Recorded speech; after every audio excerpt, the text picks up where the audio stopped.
ফের বেলাগাম দিলীপ ঘোষ, নাম না করে জুন মালিয়াকে নিশানা। খড়গপুর সদরে প্রচারে মন্তব্যে বিতর্ক।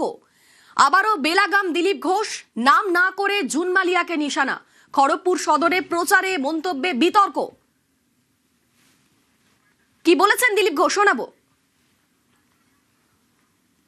এখন আরো একজন ফুটফুটে ফর্সা এমপি হয়েছেন, তাকে দেখেছে না? সেদিন এসেছিলেন, ডান্স দেখিয়ে চলে গেছেন। স্ট্রিট ডান্স হয়েছে নমিনেশনের দিন, দুজন মিলে নেচেছেন। প্রাক্তন এমএলএ, বর্তমান এমপি মিলে ডান্স দেখুন ফ্রিতে, বাস কিছু চাইবেন। ফের বেলাগাম দিলীপ ঘোষ, নাম না করে জুন মালিয়াকে নিশানা। আমাদের সঙ্গে এই মুহূর্তে রয়েছেন তৃণমূল নেতা জয়প্রকাশ মজুমদার। আপনাকে নিউজ 18 বাংলায় স্বাগত। আপনি শুনলেন যে দিলীপ ঘোষ কি মন্তব্য করেছেন, তিনি নাম না করে জুন মালিয়াকে নিশানা করেছেন, কি বলবেন?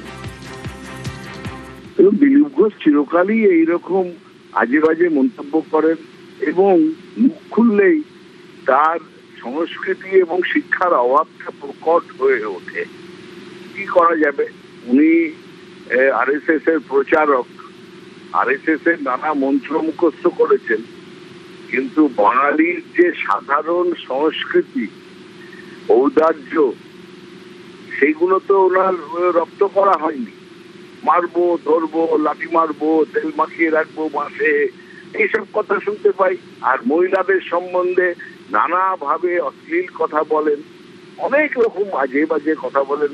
আমরা ভেবেছিলাম উনি গৃহস্থ হওয়ার পর, বিয়ে করার পরে তার হয়তো কিছুটা মহিলাদের সম্বন্ধে মনোভাব বদলাবে, কিন্তু দুঃখের বিষয় তার সেটা বদলায়নি।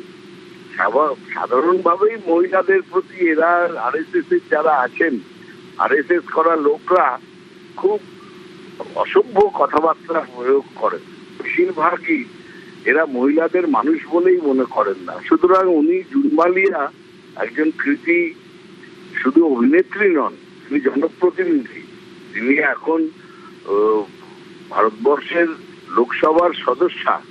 তার সম্বন্ধে এইসব কথাবার্তা বলে নিজের ভেতরকার যে অসম্পূর্ণতা সেটাই প্রকাশ করেছেন। বেশ, ধন্যবাদ আপনাকে। আবারও বেলাগাম দিলীপ ঘোষ, নাম না করে জুন মালিয়াকে নিশানা। ঠিক কি বলেছেন দিলীপ ঘোষ আর একবার শোনাবো।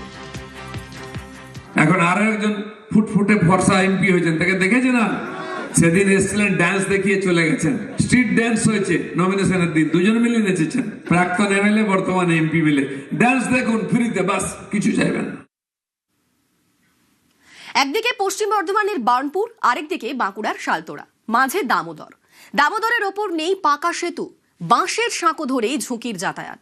ভোট আসে, ভোট যায়, প্রতিশ্রুতি মেলে, কিন্তু পাকা সেতু মেলে না।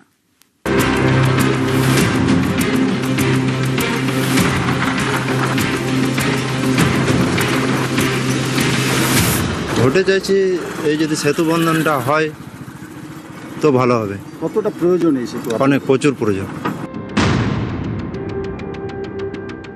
যে কেন্দ্রে যে সরকার আছে তার প্রতিনিধি বিগত 5 বছর আমাদের এখানে ছিলেন। তিনি এটা বিশাল টাকার ব্যাপার, কেন্দ্রীয় সরকারের সহযোগিতায় তিনি করাতে পারতেন, তিনি করাতে পারেননি।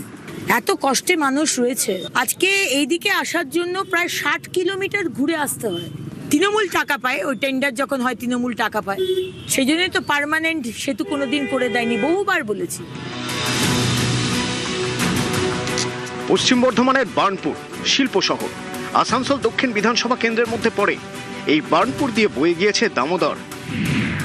দামোদরের একদিকে বাঁকুড়ার শালতোড়া, আরেকদিকে পশ্চিম বর্ধমানের বার্নপুরের ইস্পাত কারখানা, আসানসোল জেলা হাসপাতাল, কাজী নজরুল বিশ্ববিদ্যালয়। এই দামোদরের উপর কোনো ব্রিজ নেই, ভরসা বাঁশের সাঁকো। এই বাঁশের সাঁকোর উপর দিয়েই যায় গাড়ি, প্রতিদিন ঝুঁকির যাতায়াত। তাও অনেকে যেতে বাধ্য হন, কারণ সাঁকো না ধরলে ঘুরতে হবে প্রায় 60 কিলোমিটার। বাঁকুড়া এবং পুরুলিয়ার যে সমস্ত অঞ্চল এই সেতুগুলো দিয়ে যাতায়াত করে, বার্নপুর আসানসোল শিল্পাঞ্চলের উপর জীবিকার জন্য নির্ভরশীল, শিক্ষার জন্য নির্ভরশীল, স্বাস্থ্যের জন্য নির্ভরশীল। বাঁকুড়া বা পুরুলিয়া যেতে হলে 2 ঘন্টার রাস্তা, সারা দিনটা তাদের কামাই হয়ে যায়। কিন্তু আমাদের এই পাকা ব্রিজটা যদি হয়ে যায়, এই সেতুটা যদি হয়ে যায়, 1.5 কিলোমিটার মাত্র একটা সেতু, সেখানে 15 মিনিটের রাস্তা বার্নপুর আসানসোল আসার জন্য। পাকা সেতুর তো ভীষণ প্রয়োজন আছে, কারণ এটা বর্ষাকালে এইটা প্রায় জুন জুলাই মাস থেকে এটা প্রায় 3 মাস তখন এই সেতুটা থাকে না, বৃষ্টির জলে ধুয়ে যায়, তখন আমাদের ঘুরে যেতে হয়, মানে একদম সেই সরবরি দিয়ে, তো অনেকখানি ডিস্টেন্স পড়ে। যদি এটা পাকাপোক্ত সেতু হয় তখন আর এই বারবার এই ঝামেলাটা থাকে না, কারণ এটা তো খুবই প্রয়োজনীয় একটা রুট। বাঁকুড়া খুব সহজে পৌঁছানো যায়, সেখান থেকে পুরুলিয়াও সহজে পৌঁছানো যায়। সাধারণ মানুষ হিসেবে চাইবো যে অবশ্যই অতি শীঘ্র এটা একটা পাকা সেতু হয়, আপামর জনসাধারণ এতে উপকৃত হবে।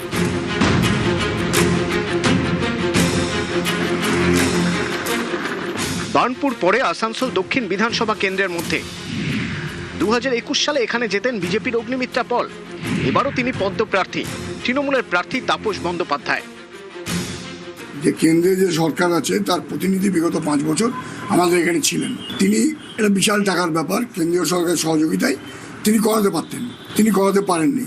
5 বছর দেখেছেন, আগামী 5 বছর যদি আমাদের হাতে আপনারা এই এলাকার দায়িত্ব তুলে দেন, তাহলে আমরা নিশ্চয়ই এই সেতু কেন্দ্রীয় সরকারের বঞ্চনা সত্ত্বেও এই সেতু মমতা ব্যানার্জি সরকার করবে, এটা আমি আপনাদের অ্যাসিওর করতে পারি।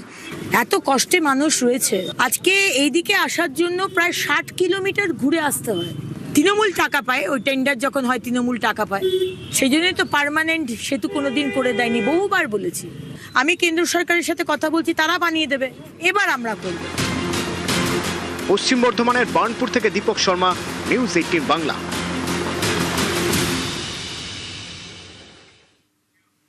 ভোট আসে, ভোট যায়, দুর্ভোগ কাটে না কাকদ্বীপের নাদা ভাঙার।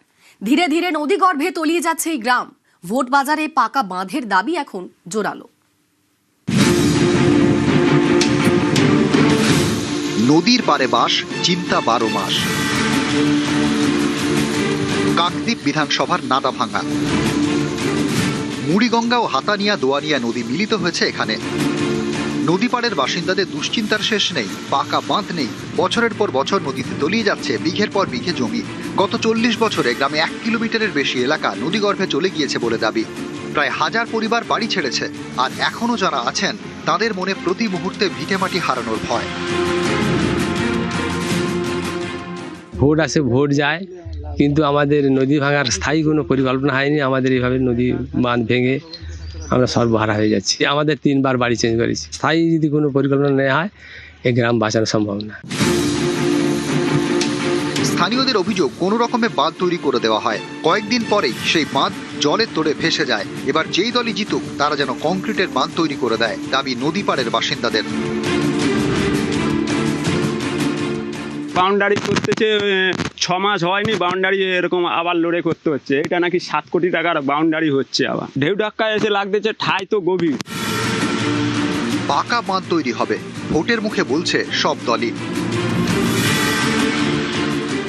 বিভিন্ন জায়গায় যে আমাদের নদী বাঁধগুলো বর্ষাকাল বিশেষ করে ভেঙে যায়, সেই জায়গাগুলো আমরা আসার পরেই জনগণ যদি সমর্থন করে, আমাদের ভোট দেন, জয়লাভ করে আমরা রাজ্যে ক্ষমতা আসতে পারি ভারতীয় জনতা পার্টি, তাহলে ফার্স্ট প্রেফারেন্স হচ্ছে কিন্তু চাষিদের যাতে না ক্ষতি হয়, কৃষকদের যাতে না ক্ষতি হয়, নদী বাঁধগুলোকে আমরা কংক্রিটের ব্যবস্থা করব। নান্দা ভাঙ্গাতে বহু উন্নততর প্রযুক্তিকে আমরা ব্যবহার করেছিলাম, কিন্তু সেটা সাকসেসফুল হচ্ছে না। এর জন্য উন্নততর প্রযুক্তিকে কাজে লাগিয়ে যাতে আগামী দিনে এই নদী বাঁধটাকে শক্তপোক্ত এবং ঠিক মতো রাখা যায়, তার ব্যবস্থা হচ্ছে।